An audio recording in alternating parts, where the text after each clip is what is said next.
How to split or trim video in TikTok editing studio. Hello guys, this is Atticus and welcome back to another tutorial video. In today's video, I'll teach you guys how you can edit, that is, how you can split and trim video in your TikTok studio. So let us get started. First of all, head over to your TikTok. After you open up your TikTok, what you'll need to do is tap on the plus icon. After you tap on the plus icon, you will simply need to choose a video or click a video. Now simply choose a video, and when you choose a video, tap on the edit option right besides next. After you tap on the edit button, you will get redirected to TikTok editing studio. Now all you need to do to split and trim the video is you'll need to select the video first, and on the bottom you will see the split option.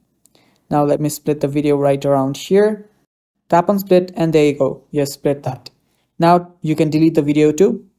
To delete the part of the video, just select the part whichever you want to delete and then press on delete. Now it's gone. Now you can trim the video more by simply tapping on the video, tapping on split and deleting it more. And there are a lot of more other features too. You can use whichever features you want. And yeah, that is how you split and trim video on your TikTok editing studio. Thanks for watching. That is all for the video. Stay tuned for more and bye-bye.